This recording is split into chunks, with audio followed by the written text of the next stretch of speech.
Bonjour à toutes et à tous et bienvenue dans un nouvel épisode de Lumière sur Toile. Nous sommes trois aujourd'hui pour parler du film Superman de James Gunn. Je suis en compagnie de Dimitri. Bonjour Dimitri. Bonjour, taratata. Et nous sommes également en compagnie de Jasmine. Bonjour Jasmine. Bonjour Adrien, bonjour tout le monde. Et moi? Bonjour Dimitri. Merci. Ça me fait fort plaisir de vous retrouver pour parler donc de ce film Superman. Toi Dimitri, quelle est ta connaissance par rapport à Superman? Est-ce que c'est un univers que tu connais plutôt bien? Je suppose des films peut-être d'ici aussi. Est-ce que c'est quelque chose que tu connais bien? Alors moi j'ai vu tous les films Superman et je les ai tous vus plusieurs fois. Par contre, d'un point de vue des comics, je ne suis vraiment pas un fin connaisseur. Mais c'est un personnage que j'apprécie bien. Mais globalement, en fait, moi j'ai bien aimé les films Superman qui datent des années 70-80. Depuis, j'ai pas été très convaincu, voire j'ai trouvé des films particulièrement mauvais. Avant celui-ci, je précise, hein, attention. C'est clair, au moins. Et toi, Jasmine, est-ce que tu avais déjà vu d'autres films Superman, peut-être, ou c'était ton premier ici? Alors j'ai dû en voir un, je ne sais plus c'est lequel, mais c'est sûr que j'en ai vu un. Après, mon lien avec les comics est très très éloigné, voire inexistant, je pense que vraiment, j'ai jamais lu de comics, donc moi Superman, je connais d'après Smallville, la série qui passait sur W9 ou M6, je sais plus. Donc voilà. Parfait. Maintenant, on va passer au film, donc Superman, sorti cette année-ci, réalisé par James Gunn et scénarisé par lui-même également. Rapide résumé de l'intrigue. Je vais essayer de rester plutôt large parce qu'il y a pas mal de choses qu'on pourra aborder, peut-être qu'on abordera, on verra bien. Mais donc, nous suivons dans ce film Superman. Ça se passe en 2025, qui en fait a essayé d'empêcher un conflit entre Laboravie, qui est un pays imaginaire ici, et Laboravie en fait avait tenté d'envahir un autre pays imaginaire, le Jaranpur, et donc le fait qu'il ait tenté d'empêcher cette invasion, eh bien forcément ça a créé un petit peu une controverse, une polémique, etc. Et donc voilà, Superman finalement, on commence le film en plein affrontement de Superman face à un méchant soi-disant envoyé par le pays de la Boravie. Et voilà, tout ça va mener à différentes choses, à un plan prévu par Lex Luthor également, qui va peut-être affaiblir l'image de Superman et d'autres choses qui vont se produire par après. Voilà, je reste plutôt large, on abordera peut-être des points en plus en détail. Et je vais citer rapidement les acteurs. Donc nous avons dans le rôle de Superman David Corenswet. Nous avons ici par après Rachel Brosnan qui joue Lois Lane. Et puis après nous avons Nicholas Hoult qu'on avait vu aussi dans Juré numéro 2 qui joue ici Lex Luthor. Et puis après encore d'autres acteurs dont on parlera sûrement par après. Je vais d'abord commencer peut-être avec l'avis de Jasmine. Toi, Jasmine, qu'est-ce que tu as pensé de ce film, étant un petit peu néophyte dans l'univers comme moi-même aussi? C'est vrai que je ne l'ai pas dit tout à l'heure, mais moi je connais très peu Superman. Mais toi, qu'est-ce que tu as pensé de ce film de manière globale? C'est un très bon film de divertissement. Il y a des petits couacs, je trouve, dans le film, pour moi, au niveau du développement des personnages. Dans l'ensemble, ça reste un très bon film. Les effets visuels sont quand même pas mal faits, à part le chien. Je sais pas si vous allez en parler plus, mais le chien, j'avoue que des moments où en fait, ça se voit que c'est pas un vrai chien. Du coup, j'ai trouvé ça dommage, sachant qu'aujourd'hui, on sait quand même faire un peu mieux en niveau de représenter un animal qui n'existe pas vraiment. On a encore des chiens, hein, éventuellement aussi. Oui, on a encore des chiens qui existent dans le monde, donc ils sont pas en voie d'extinction, donc je trouve ça un peu dommage. Mais voilà, pour l'instant, c'est un très bon film divertissant, mais j'ai quand même quelques petits reproches, mais c'est pas non plus, je m'attendais pas non plus plus que c'est ce que j'ai vu. D'accord, on parlera peut-être des reproches par après que tu as à faire au film peut-être. Toi, Dimitri, qu'est-ce que tu as pensé de ce long métrage? Alors déjà, je suis très content parce que c'est rare d'avoir un film de super-héros où il ne faut pas avoir fait ses devoirs. Vous pouvez aller voir ce film en ayant fait table rase des films précédents, puisque c'est le lancement visiblement d'un nouvel univers. Et James Gunn, je trouve que ce qui est intéressant, c'est qu'il arrive vraiment à poser sa patte, c'est-à-dire que je trouve que le film lui ressemble bien, même si je trouve aussi qu'il a un peu justement les écueils de ces derniers temps. Je trouve que le film est pas très très bien rythmé. On va en reparler, mais pour moi, l'humour passe pas toujours. Le chien crypto, par exemple, moi, c'est plus d'un point de vue de l'humour. J'avoue que ça m'a pas trop convaincu. Et dans la salle de cinéma, la première fois que je suis allé le voir, c'était un peu pareil. Mais en fait, c'est pas vraiment ça qui compte. C'est-à-dire, pour moi, le film a beaucoup de défauts, beaucoup de problèmes qui sont pour moi liés au fait que je pense que c'est un film qui est conçu par un connaisseur et un amoureux des comics et que le film a pas mal d'écueils, justement, scénaristiques d'un comics. Beaucoup de personnages, ce genre de choses. Mais passé ça, moi je trouve que c'est un film qui est assez brillant. il faut prendre le temps quand même de rentrer dedans parce que c'est vrai qu'on est propulsé vraiment in medias res, hein, c'est vraiment ça, dans le feu de l'action et on comprend pas forcément tout de suite. Et après, moi j'avoue que d'un point de vue des personnages, je trouve déjà que les acteurs sont vraiment formidables et l'actrice principale aussi dans ce film, ils sont vraiment formidables. Et je trouve que le personnage de Superman, on en donne une définition super-héroïque très intéressante. Il est très naïf, il est très débutant, il est très humain en fait. Et c'est un peu un personnage qui est traité comme un loser parce que James Gunn adore les personnages de perdants. En fait, c'est un peu ça. Et c'est ce qu'on nous dit au début. Donc moi, j'aime beaucoup le postulat de départ qui est Superman perd son premier combat. Comment il va réagir à ça face à Lex Luthor par rapport aussi à Lois Lane et à cet enjeu géopolitique qui est quand même très d'actualité, donc c'est vraiment bien pensé. Mais pour moi, c'est pas un chef-d'œuvre comme on peut l'entendre, et c'est pas une catastrophe non plus. On peut peut-être faire un peu plus de demi-mesure, on va dire. Voilà.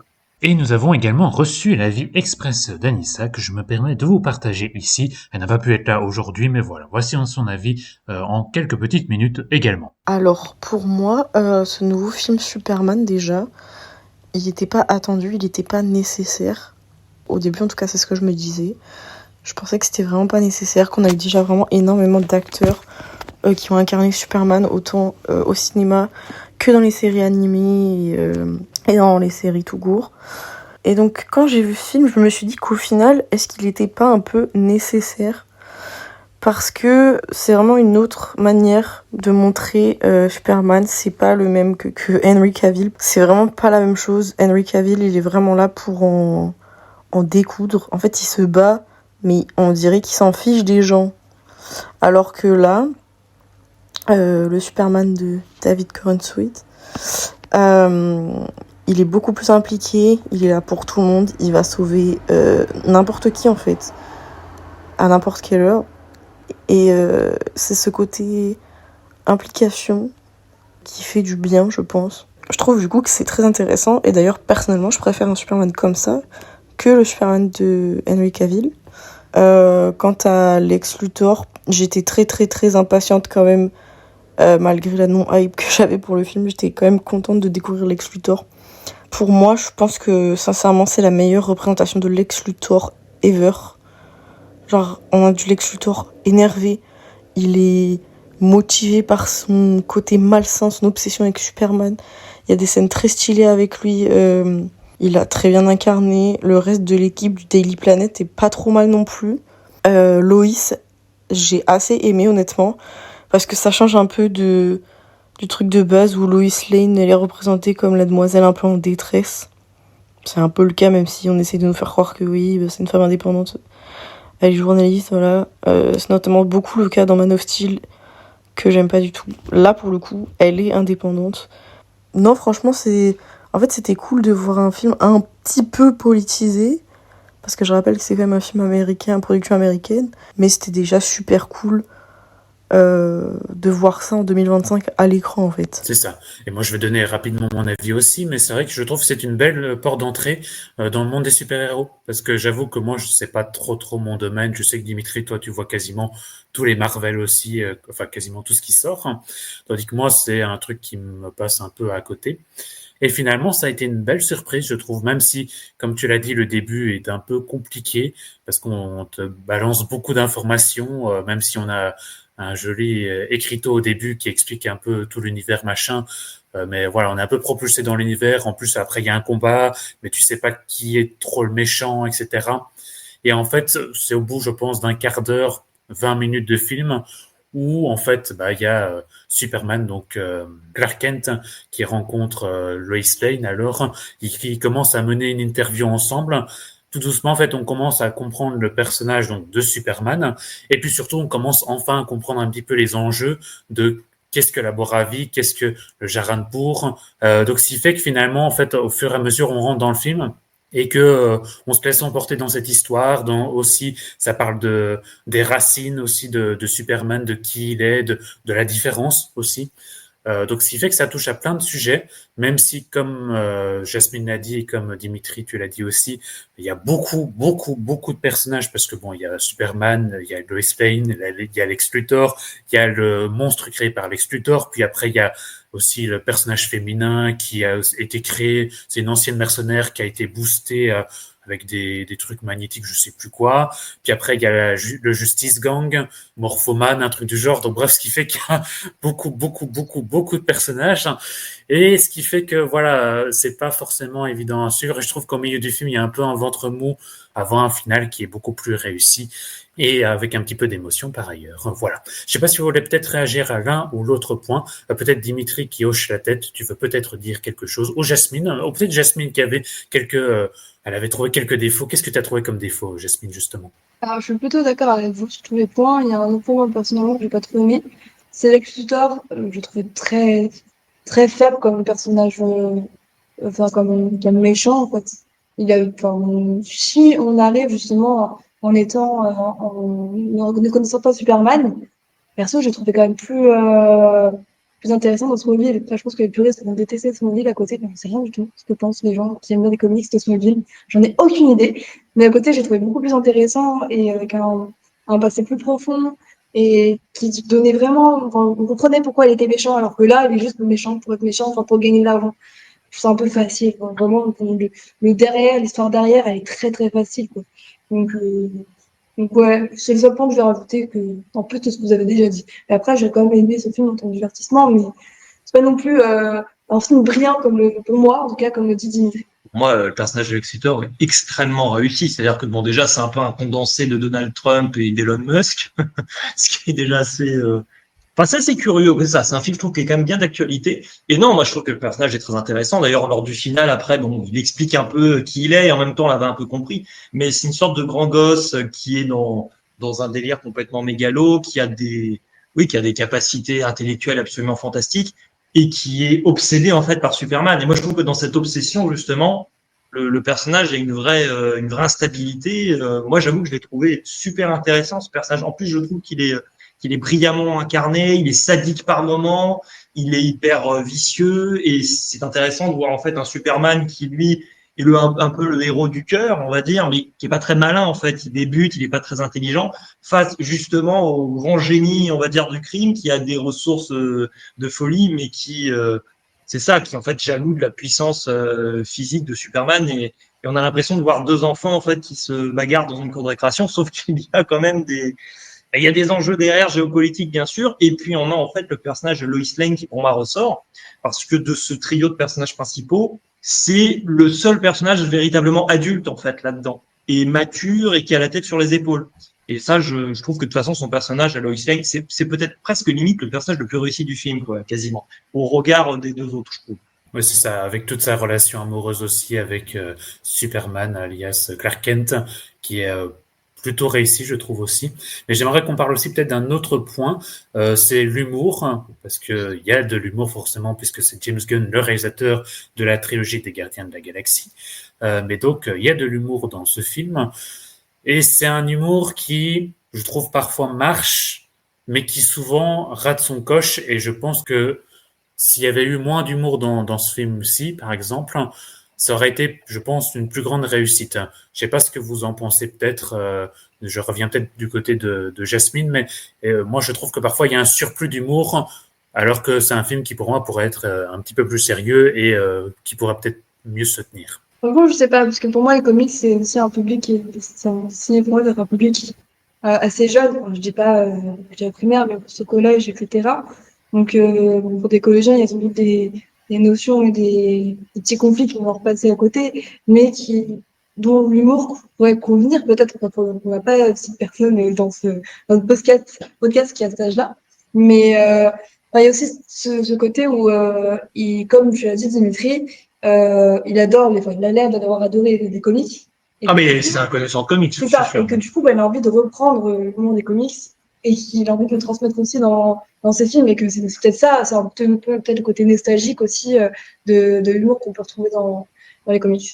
En fait, c'est ça, parce que dès le début du film, justement, on a des écriteaux pour nous contextualiser la situation.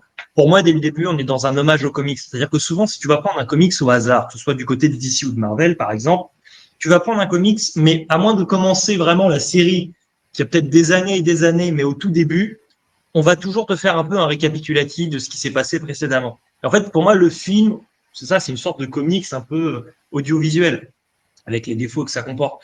c'est vrai que en fait James Gunn, il est capable de proposer des films pour moi qui sont vraiment très très drôles de super-héros. C'est-à-dire que pour moi, les Gardiens de la Galaxie 2, c'est hilarant et en même temps, ça arrive à être sérieux, il y a des moments d'émotion.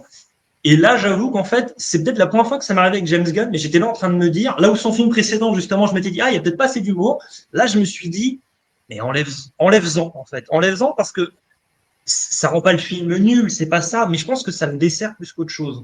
Je pense que des fois, ça va un peu trop loin. Et encore, quand on écoute ces interviews, des fois, tu sens que il a l'air de s'être retenu un petit peu, mais je pense que ouais, il peut vite être assez borderline. Mais le problème, c'est que là, il faut le préciser aussi, il est réalisateur de ce premier film de cet univers étendu, mais il en est aussi le concepteur. Il est censé être le gars qui va tout chapeauter. Donc, faut faire gaffe parce que je pense que bon, je pense qu'il y a une super-héros fatigue avec Marvel pour beaucoup, où le ton c'est plus possible, les gens en ont marre. Et en même temps, lui il sort tout droit de chez Marvel, on a beau dire, et il a contribué quand même beaucoup chez Marvel, quand même à sa réussite aussi. Et il faudrait voir un peu ce qu'il veut faire parce que moi je m'attendais à un film d'ici ouais un peu plus dark on va dire que ce qu'il n'est et je trouve que le film c'est ça pour moi il a une si vraie belle profondeur et je trouve que c'est si intéressant sur le plan géopolitique et sur le plan de ses personnages principaux que pour moi cet humour là déborde un peu et ça rend presque pas crédible certains personnages secondaires en fait voilà c'est un peu ça. Rapide partie spoiler, Ouais, rapide, ouais. qu'est-ce qu'on peut spoiler parce qu'il y a plein de, il y a, comme j'ai dit, il y a plein de personnages. Donc si je tiens à dire ici, si vous avez vu le film, vous pouvez rester écouter et ou soit vous pouvez rester si le film Superman ne vous intéresse pas plus que ça, vous pouvez quand même rester ici. Qu'est-ce qu'on pourrait éventuellement spoiler comme détail puisqu'il y a pas mal de choses à dire. Je vais vous lancer là-dessus, mais on a quand même à la fin donc Superman avec d'autres méta-humains, donc super-héros, on va dire, qui décident finalement que bon, allez, même s'ils sont pas vraiment censés intervenir dans un pays qui est assiégé par un autre, eh ben c'est pas grave, on y va, on va empêcher qu'il y ait des morts et on va essayer de sauver le pays donc qui est attaqué. Et je trouve que ça c'est quand même un geste assez fort. On a Green Lantern qui peut prendre la forme un peu qu'il veut, enfin faire prendre à son lancer de bague un peu les formes qu'il veut, on va dire. Et donc, à un moment, on a carrément des doigts d'honneur. Et en fait, tu peux difficilement passer à côté de l'actualité. C'est-à-dire que là, en fait, à la fin, c'est Superman et ses amis qui sauvent l'Ukraine, qui sauvent la Palestine et en gros, qui zigouillent Poutine. Quoi. Enfin, en gros, c'est ça. Enfin, moi, je vois difficilement les choses autrement. Geste fort à mes yeux. Je sais pas ce que vous en pensez, mais pour moi, je me suis dit, ah oui, ça va dans un sens intéressant parce que ça pourra occasionner en plus des conséquences pour les films suivants. Parce qu'on peut pas s'arrêter là-dessus. Là, on dit happy end et tout ça, mais ça doit avoir des répercussions plus tard, parce que là, c'est un chantier. Oui. C'est intéressant. La place du super-héros, s'il existait dans notre monde. Moi, c'est ça. Et j'entends plein de gens qui sont là en train de dire « Oh, mais non, mais si on avait un Superman, il pourrait pas tuer Poutine comme ça. » Et ça clive beaucoup les gens, en fait, cette question-là. Je trouve ça intéressant. Moi, s'il y avait des super-héros ici, sur notre Terre, ça finirait comme une série comme The Voice. Je sais pas si vous connaissez, mais c'est vraiment juste ça. Ils sont juste trop mégalomanes pour être bien, être aussi gentils, être aussi mignons, être aussi bisounours que dans le film Superman qu'on a vu. Mais moi, je suis d'accord, je suis plutôt d'accord avec Dimitri. Je trouve que c'est quand même une prise de position, alors qu'on se dit oui, c'est du divertissement. Voilà, on est là pour rire, pour s'émouvoir, voilà, pour se divertir. Et je veux dire, il y a quand même une prise de position ici qui, pour moi, était un peu inattendue. Moi, quand je vais voir un film Superman, je m'attends pas à voir ça. Donc, voilà, non, je trouve que ça a quand même son intérêt. Permet que ce soit pas juste un simple produit, un film de super-héros hyper lissé, hyper passe-partout. Je suis d'accord, elle est quand même un peu légère, je trouve. C'est comme un film très engagé, là, pour le coup. Ouais, mais ils auraient pu, si, autant prendre une prise de position, autant vraiment aller jusqu'au bout. Ils y vont jusqu'au bout, là, non, c'est parce que radical. ça finit en happy end, ça finirait, enfin, c'est pas... Mais on aura un film maintenant, je suis sûr qu'il va y avoir des répercussions. Enfin, j'espère qu'on va pas s'arrêter juste là à se dire super, c'est fini. Sur le moment, ça va, mais ça va poser des questions. Pour l'instant, je reste sur ça. Pour l'instant, je me dis que les répercussions, prise de position, elle est légère. S'ils en prennent une, autant la faire jusqu'au bout. Pour moi, c'est ça. Ouais, pour moi, c'est hyper audacieux d'avoir proposé un Superman qui a une idéologie très simpliste, mais basique, en fait. Il veut sauver tout le monde. À un moment, il sauve un écureuil. Et James Gunn a voulu enlever cette scène du film. Pour moi, heureusement qu'il ne l'a pas enlevé parce que là, il aurait commis une sacrée bêtise. Parce que ça illustre tout. Même la plus petite vie sur Terre, il va vouloir la sauver. Alors oui, c'est hyper manichéen, c'est hyper bateau, mais à la fin, c'est cette idéologie qui l'emporte, en fait. Et ça, je trouve ça fort parce que tu te dis, ok, le film est aussi naïf que son personnage, mais ça va sûrement s'obscurcir par la suite. Mais au-delà que ça s'obscurcisse ou pas, on l'espère, je trouve que le film, là, en lui-même, pour cette position-là, c'est Enfin, ça aurait pu se conclure de manière beaucoup plus bateau. Oh là là, j'affronte mon clone, machin. Il y a le pseudo Donald Trump, Musk, qui a perdu aussi, et c'est tout. Là, je sais pas, je trouve il y a une dimension en plus, je dirais. Oui, c'est ça. Et ça, moi, je trouve que ça apporte un peu une dimension à Superman aussi. Un petit peu. Superman n'est pas un personnage passe-partout. Il a quand même une opinion. Moi, je pense à ce moment, en début de film, où il se fait interviewer par Lois Lane. Et c'est assez rigolo parce qu'en fait, on le voit de base, il essaye d'être le plus calme possible. Puis finalement, en fait, il explose. Il ose dire ce qu'il a sur la conscience. Et je trouve ça lui apporte de la personnalité. Donc c'est pour ça. Je trouve que c'est un film vraiment intéressant. Donc Superman de James Gunn. Je propose qu'on arrête déjà là puisque je vois que le temps passe et je n'ai pas envie que ça dure une éternité non plus. En tout cas, merci à tous les deux pour votre avis sur ce film. Peut-être on va passer à la recommandation que je n'oublie pas cette fois-ci. On va peut-être commencer par celle de Jasmine. Toi, qu'est-ce que tu nous recommandes, que ce soit cinématographique ou bien autre chose? Alors, je vais passer sur de la littérature. C'est un pauvre Renan Gouard. Je vous conseille un auteur, Khaled Hosseini, notamment Le Savant en Kaboul, qui est un peu une biographie de sa part, mais de son enfance. Et il a grandi en Afghanistan, et notamment il est né à Kaboul. Et donc on suit aussi la guerre qu'il y a eu à cette époque avec la Russie et l'Afghanistan, enfin la Russie, l'Union soviétique à l'époque, qui est très intéressant et qui est du coup sous les yeux d'un enfant qu'on voit grandir jusqu'au moment où il décide de... en fait, je vais pas dire la suite, allez le lire. C'est très bien. Merci Jasmine. On continue. Dimitri, toi, qu'est-ce que tu nous recommandes cette fois-ci? Chien. Eh bien, comme on parlait d'ici, je vais embrayer sur Marvel parce qu'on va pas se livrer à une guerre des chapelles. Donc, on a la chance d'avoir 2 très bons films de super-héros cet été, donc qu'on en profite. Donc, Les 4 Fantastiques, Premier Pas, qui est pour moi un film très réussi, un peu à l'image de Superman, mais pour des raisons différentes. Donc, je recommande La Concurrence. Merci Dimitri. Et moi, je recommande un petit film français qui voilà sortira, je pense, dans plusieurs mois en VOD sûrement. Ça s'appelle Le Rendez-vous de l'été. Voilà, c'est un petit film qui dure 1h15, qui est très sympathique. Je ne vais pas en dire plus. Découvrez-le par vous-même. Merci à tous les deux en tout cas. Merci Dimitri, merci Jasmine. Et on se retrouve une prochaine fois pour un autre épisode de Lumière sur Toile, sûrement pour une sortie de la rentrée. À plus. Ciao. Bonne soirée! Où sont mes lunettes? Au revoir. Pardon.